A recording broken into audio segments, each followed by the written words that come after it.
It started as a single post on a small forum about recurring dreams. A woman from Sao Paulo wrote about an elevator that never stopped going up. She described the sound first, a low mechanical hum that felt deeper than normal, like it came from somewhere below the building rather than above it, a sound that vibrated in her chest long after she woke up. In her dream, she always entered the elevator alone. The doors closed slowly, as if hesitating. The buttons were already lit. The numbers passed 4, then 5, then floors she couldn't recognize. Sometimes the numbers weren't even numbers anymore, just shapes, symbols that felt ancient, almost familiar, like something she had known before she was born. She said the worst part wasn't the fear. It was the certainty that the elevator knew she was inside. At first, people treated it like any other nightmare story, a strange coincidence, a creative imagination. Then someone from Toronto commented, "I've had the same dream for years." A student in Seoul replied, describing the same metallic smell in the air, sharp and cold, like burnt wires. A man in Berlin mentioned how the air felt thicker the higher the elevator climbed, making it harder to breathe, harder to think.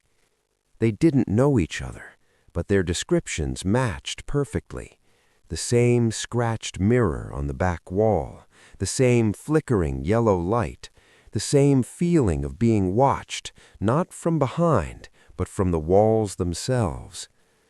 Some said the doors never opened. Others said they did, but only once. One user claimed the elevator stopped on a floor made entirely of darkness. Not an empty hallway, not shadows, just darkness. A darkness that felt solid. He said when the doors opened, he felt a presence waiting, patient, familiar, certain that he would step out eventually. Another user said the elevator spoke, not with words, but thoughts that weren't their own, thoughts telling them they had always belonged there. The forum grew fast, hundreds of posts, thousands of comments. People from different countries began reporting something else. They were starting to notice elevators during the day, elevators they didn't remember being there before. An extra button, a missing floor, a hum that sounded too deep. One night, the original user posted again. Her message was short. It finally stopped last night. She described the doors opening onto a hallway that looked unfinished, like a building still under construction. No windows, no lights, just endless concrete and the sound of breathing, slow, heavy, and not her own. At the end of the hallway was another elevator. The post ended with a single line. "I don't think it was a dream this time." No updates followed. Her account went silent. Weeks later, new accounts appeared on the forum, new users, new posts, describing the same elevator, the same hum, the impossible floors, the same feeling of being chosen. But now there was something new. They all said the elevator started moving faster, and none of them remembered how they got inside. The dream wasn't spreading, it was preparing, and once you noticed it, it noticed you too. Establish a ground realism.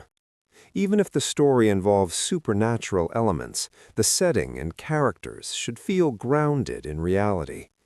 Use mundane settings, a familiar bedroom, a long highway, or a mundane workplace to make the twist into horror more terrifying. Doctors call it sleep paralysis. They say your body wakes up before your brain does. That fear fills in the gaps. That stress, trauma, or exhaustion creates hallucinations so vivid they feel real. For most people, that explanation is enough. until the details start lining up too well. People across the world describe waking up unable to move. Their rooms look exactly the same as they left them. Same furniture, same walls, same shadows stretching across the ceiling in familiar shapes. The air feels heavier. Breathing feels manual. Every attempt to scream dies in the throat. And at the foot of the bed, something stands. It's never aggressive, never rushing, never touching, just waiting. A woman in Egypt said it had no face, just a smooth, featureless surface where eyes should be. A teenager in Canada said its arms bent the wrong way, with too many joints, folding like broken hinges. A man in Japan said it leaned forward slightly, as if listening carefully to his thoughts. They all felt the same thing, a pressure on the chest, a certainty that the figure was aware of them, a fear that didn't feel emotional, but physical, like a signal sent directly into the nervous system. Some people tried to rationalize it, a trick of the mind, a shared myth, cultural expectations shaping imagination. But then researchers started comparing accounts, and that's when things became disturbing. The height was always the same, roughly 7 feet tall. The posture was identical, slightly bent forward, arms hanging but never touching the floor. The distance from the bed never changed, always 3 steps away, never closer, never farther. No matter the country, no matter the age, no matter the culture. Some people said it whispered. Others said it didn't need to. They felt words forming inside their heads instead, slow, deliberate thoughts that didn't belong to them. You're awake now. I've been here before. You'll see me again. One phrase began appearing again and again in survivor posts. It moves closer every time I dream. At first, people didn't believe that part, until the follow-up stories appeared. Second experiences, third experiences. The figure wasn't at the foot of the bed anymore. It was closer, still silent, still patient. One woman said she could see the texture of its skin now, dark, uneven, like something grown rather than born. A man said he could hear its breathing, slow and steady, perfectly synced with his own. People started tracking the progression.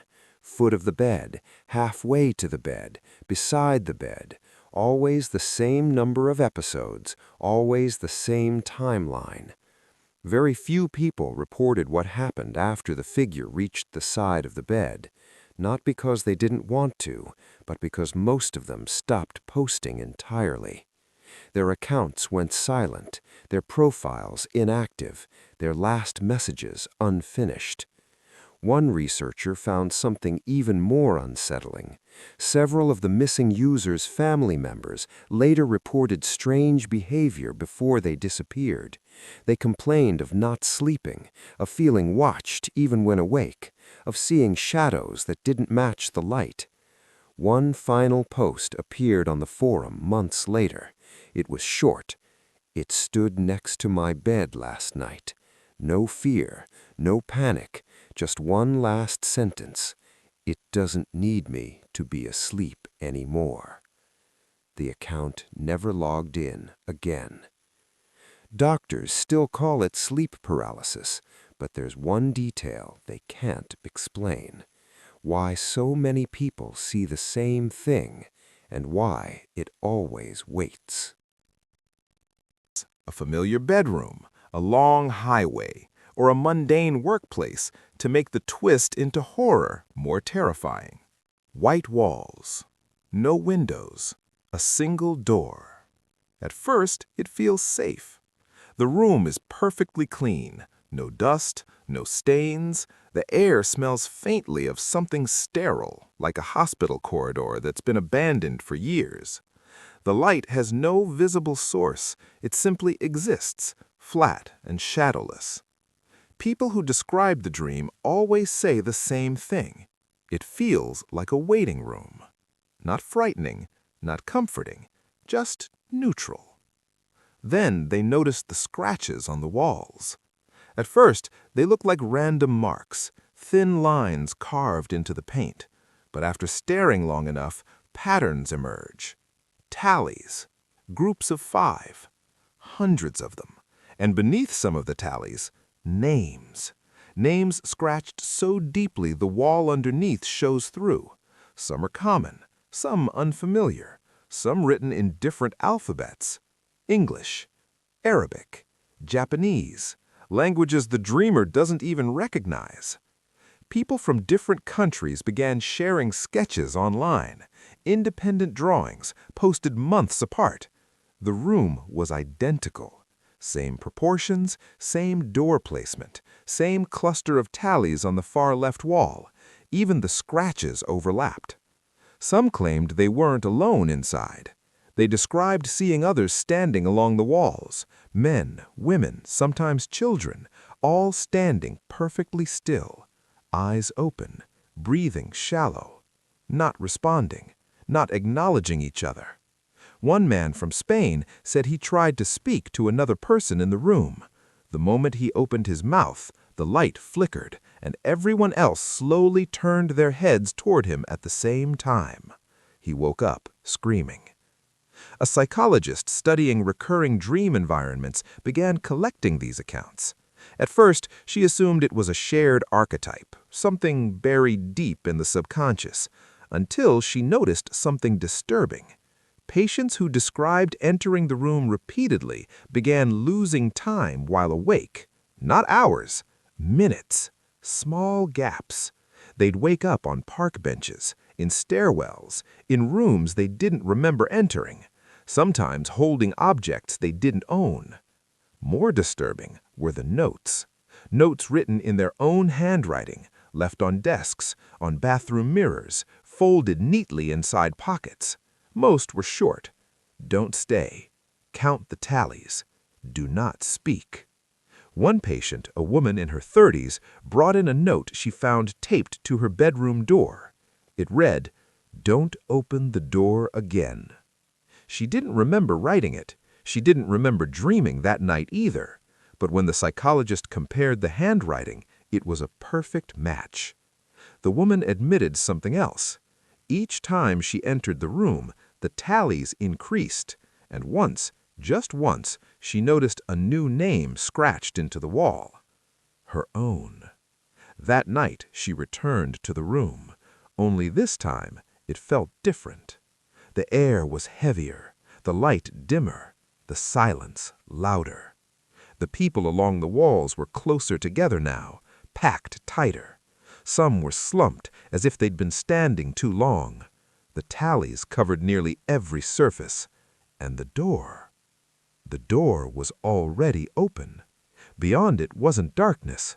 It was another room, identical, except the walls were covered floor to ceiling in names, and there were no tallies, just scratches, as if counting was no longer necessary.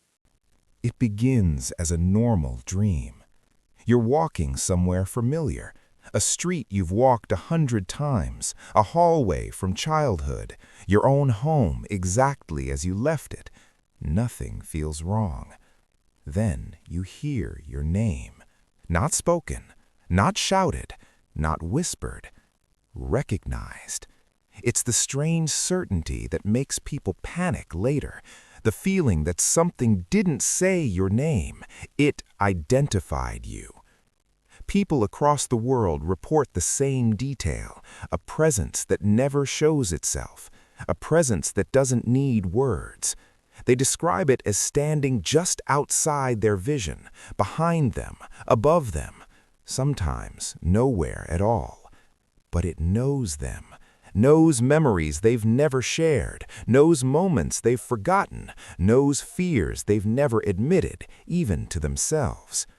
One woman in Poland said it brought up a childhood memory she'd buried so deeply she didn't even know it was real until she called her mother the next morning and heard the silence on the other end of the phone.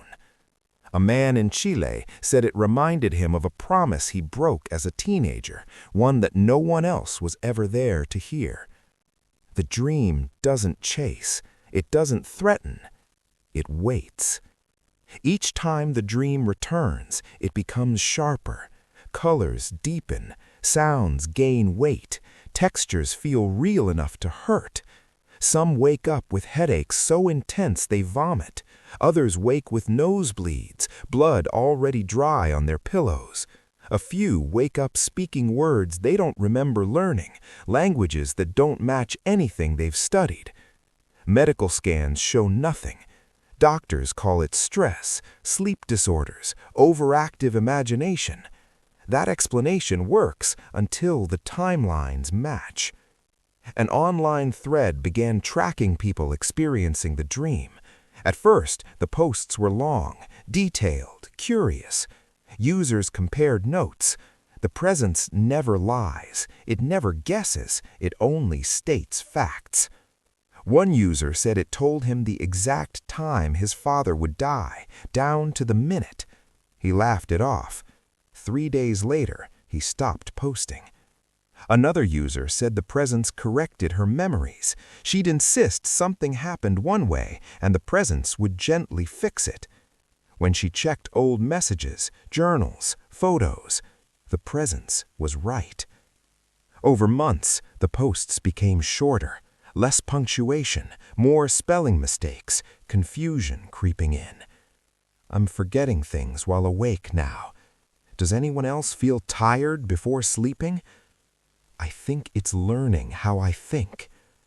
Some users reported staying awake for days to avoid sleeping. They described hearing the presence even with their eyes open, not as a voice, but as certainty. Thoughts appearing fully formed, already finished. The moderators tried to shut the thread down. Too late. The final post came from a user who had been active since the beginning. No story, no explanation, just one sentence. It's not a dream anymore. It's waiting for me to fall asleep. The account was deleted the next day. No farewell post, no login history, no trace. But weeks later, new accounts appeared, different usernames, same writing style, same phrases, all asking the same question. How do you stop something that already knows you better than you know yourself? The thread remains online, locked, still receiving views, and sometimes when people read it late at night, they report something strange, a sudden thought that doesn't feel like their own, a feeling of being recognized, and the unmistakable sense that something, somewhere, just learned their name.